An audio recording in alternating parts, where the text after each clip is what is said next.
va? Muy bien, gracias. Gracias por estar, ¿eh? Gracias por la invitación. Y usted tiene, o yo pensaba por usted, dos agendas. O dos temas de una agenda. Usted volvió esta semana con el tema de la expresidenta de la Nación. ¿Qué elementos nuevos encontró o aportó en torno a el patrimonio de Cristina Fernández? Siempre con alguna aclaración previa, ¿no? Yo digo, la verdad es que no ando con el sombrerito y la lupa haciendo pesquisa de nada. Lo que hago es poner en evidencia una cantidad de documentación y de información que existe, que es pública y sobre la que nadie ha trabajado durante todo este tiempo, me refiero a la justicia sobre todo. Así fue cuando yo inicié la primera denuncia sobre el tema OTESUR, fue cotejo de documentación pública, así fueron todas las ampliaciones que hice y así también es con esta denuncia. La segunda aclaración es que no estamos frente a una situación o una denuncia similar a aquellas que fueron archivadas en su momento por Ollarvide, por Canícova, porque mucho en estos días se dijo, bueno, pero se pueden reabrir esas causas. Si ya se cerraron esas causas por enriquecimiento, ¿por qué de nuevo? Bueno, la verdad es que es distinto. En aquel momento se analizaba el incremento patrimonial de un año al otro en vida de Néstor Kirchner, aquellas causas eran 2008-2010. En cambio ahora lo que yo hice ha sido cotejar documentación posterior al 2010, posterior a la muerte de Néstor Kirchner, y justamente ahí radica una de las cuestiones que nosotros hemos encontrado, que son las diferencias existentes entre lo que la misma familia de Néstor Kirchner declara como parte de su acervo hereditario y lo que consta en las declaraciones juradas de Cristina Fernández y de Máximo Kirchner, por ejemplo. ¿Cuál sería alguna diferencia que ustedes advirtieron? Bueno, hay una diferencia importante porque además cuando yo planteo cada uno de estos elementos siempre digo, hablamos de sumas millonarias. Siempre son sumas millonarias con orígenes dudosos, además. En este caso la presentación que hice no va a ser la última porque estoy preparando ya otra vinculada con la lupa. Claro, pero con las documentaciones públicas, eso es lo que digo, con las declaraciones juradas. Ahora lo que he presentado son las diferencias que existen, las inconsistencias, las irregularidades entre ese patrimonio y el que figura en las declaraciones juradas respecto a los plazos fijos. Hay diferencias que son muy visibles, muy evidentes, que es la cantidad de plazos fijos. En la sucesión de Néstor Kirchner, el propio contador de la familia Kirchner, el contador Manzanares, dice que había 19 plazos fijos en moneda nacional y un plazo fijo en dólares de 3 millones de dólares. Una declaración que el contador firma en el año 2014, aun cuando todos... 19 plazos fijos en moneda nacional y un plazo fijo de 3 millones de dólares. Exactamente. En el 2014 también la sobrina presidencial, abogada de la sucesión y presidenta de OTESUR, Romina Mercado... La hija de Alicia Kirchner. Exactamente. Ella como abogada hace la presentación también en la sucesión de Néstor de en qué consistía el acervo hereditario, además de los inmuebles y las sociedades, plazos fijos, 22 plazos fijos en moneda nacional y más el plazo fijo de los 3 millones de dólares. Sin embargo... 3 plazos fijos más, 4 plazos fijos más. No, es un plazo fijo por 3 millones de dólares. Ah, claro, 3 más con relación al de Manzanares. Cuando vamos al de Cristina Fernández, habla solamente de 9 plazos fijos. El tema no es solamente la cantidad de los depósitos que constan en las declaraciones, sino las diferencias de los montos, y un detalle importante es que en ningún caso constan los intereses que sumas, insisto, millonarias han devengado durante todo este tiempo. Parece que eso no existe en la declaración jurada de nadie. Y tampoco constan en las presentaciones hechas en la FIP. Entonces, no solamente estamos frente a lo que sería, de acuerdo a la investigación, el delito que está penado en nuestro código, que es el falseamiento u ocultamiento de información en las declaraciones juradas de los funcionarios públicos, sino que el haber encubierto esa cantidad de dinero podría estar poniéndonos frente al delito de enriquecimiento, al haber una cantidad de dinero no declarada. ¿Hay una estimación, o ustedes la hicieron, de ¿cuál sería ese volumen, más o menos? En realidad es bastante difícil de prever, pero siempre estamos entendiendo que la diferencia puede ser 10 millones de pesos, tal vez, aproximadamente, pero insisto, no están calculados los intereses, está calculada solamente las diferencias que existen entre unos y otros. Y después hay una cuestión que nosotros ya habíamos presentado también antes cuando hablamos de las sociedades. Siempre dijimos que las sociedades eran sociedades pantalla para encubrir negocios ilegales, que es con relación a la sucesión. Si esa sucesión nunca terminada, nunca inscripta, puede haber permitido el traspaso de los bienes de la sucesión de Néstor Kirchner a la exactamente, porque ella además comete algo que considero que es un error, que es en su declaración jurada del año 2011, posterior a las muertes, ella declara los plazos fijos diciendo ingresos propios.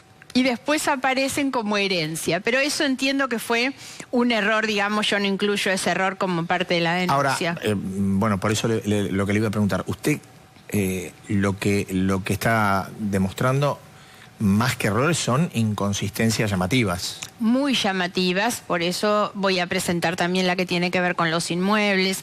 No nos olvidemos también que hay una investigación, yo he pedido también una ampliación en estos días sobre esa, que son las negociaciones incompatibles con la función pública, ¿no?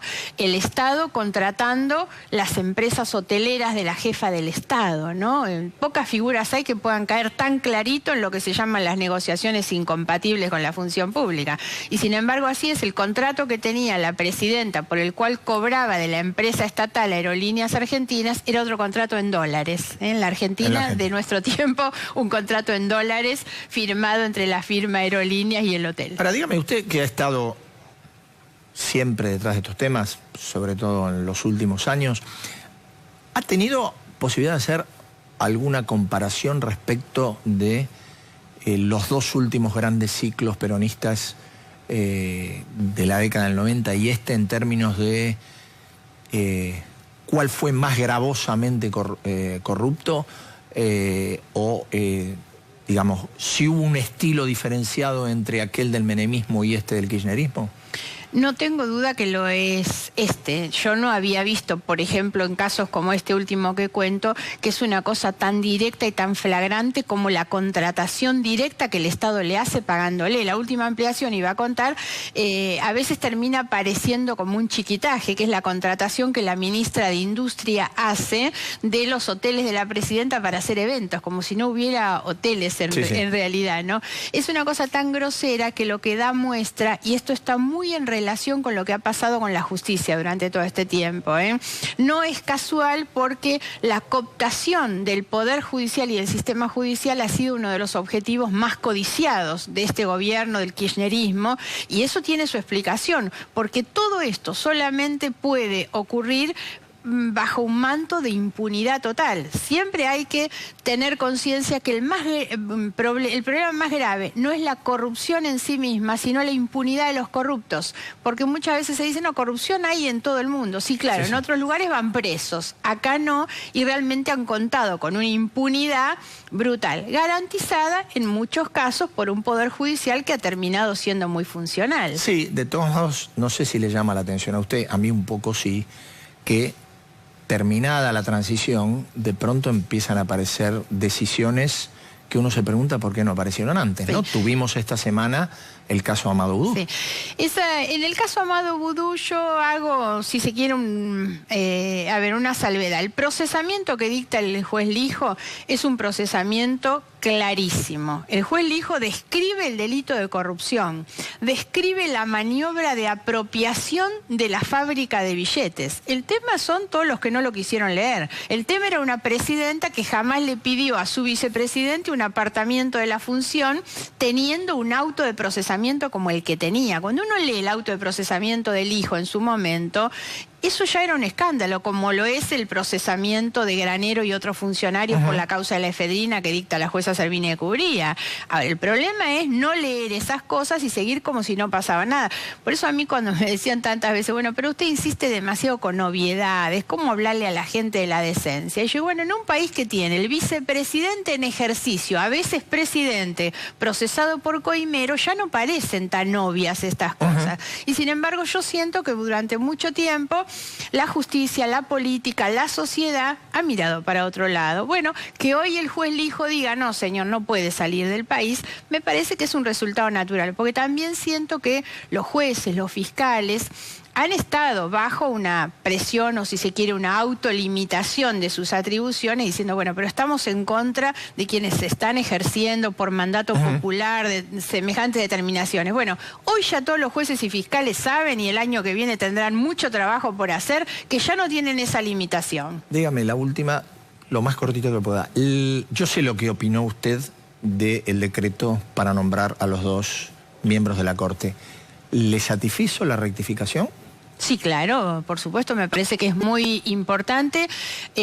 Ahora, creo que Macri, que el presidente Macri se ha hecho un daño a sí mismo, ya no solo por lo jurídico, me preocupa lo político, el error político, creo que usted lo marcaba recién bien en la introducción, que es no haberse dado cuenta de algunas cuestiones que él estaba resguardando. Los pasos de Macri fueron muy buenos de los primeros días, en muchos sentidos. Creo que hasta desperdició muchas de esas cuestiones en un error que no sé si fue por mal asesoramiento, por cálculos o cosas que uno no tiene en mira. Ahora, cuando ayer él se reúne con el presidente de la Corte y dice, bueno, no, vamos a respetar el procedimiento. Además hay que recordar esto. Nosotros tenemos un procedimiento que es ese decreto de Néstor Kirchner, cuando Néstor Kirchner gana por pocos votos, la 222.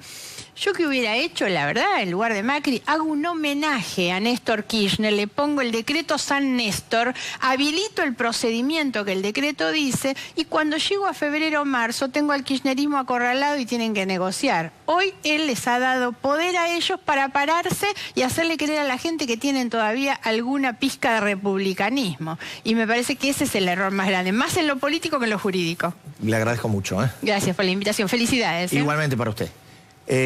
Nosotros vamos a un corte. Cuando volvemos estamos con el ministro de Interior, Rogelio Frigerio.